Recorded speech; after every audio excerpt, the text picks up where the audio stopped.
I had mentioned Pat Riley, who was the famous Los Angeles Lakers coach. He was general manager for the Miami Heat, and I think he put together the championship teams, the most recent championship teams there. But during the 1980s, he coined something called the disease of more, which is this idea of when you win a championship, people want more. They want to make more money, and that often makes them have to leave the organization. They want more playing time. They want more notoriety.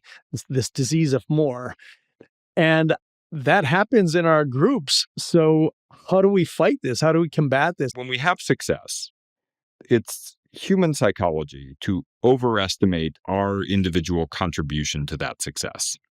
So there's one study that shows if you ask everybody in a group, what % of the outcome do you think you're responsible for? And we add everybody's estimates up, we get 235. Okay. So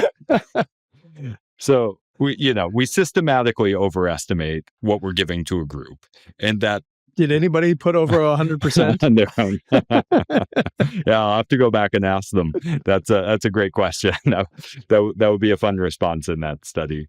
So, that we should know this is coming, right? When we succeed, everybody's going to think they were a little more responsible for that than they really are. And that the way researchers have found that we can combat that is asking the same person to really estimate everybody else's contribution too.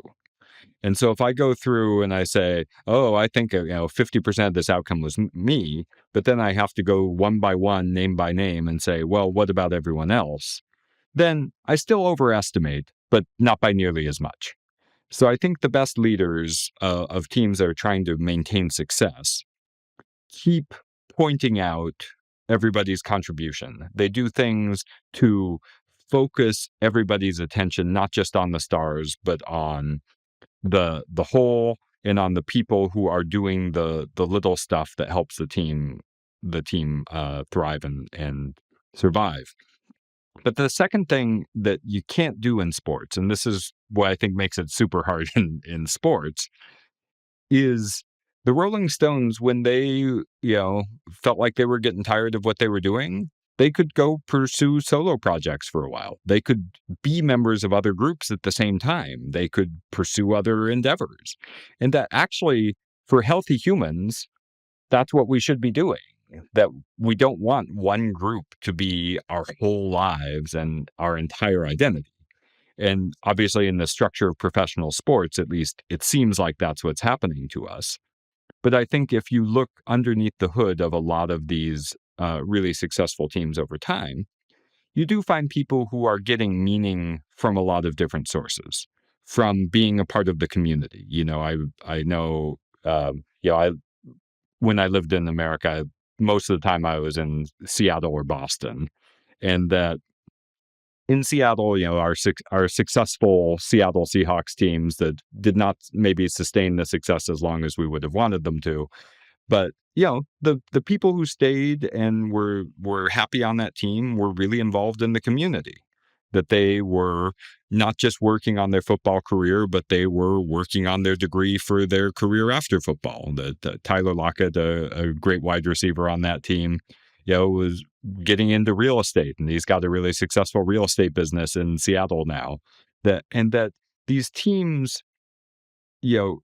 that try and take everything from their members and say, this has to be your whole life. That's a very difficult thing to sustain.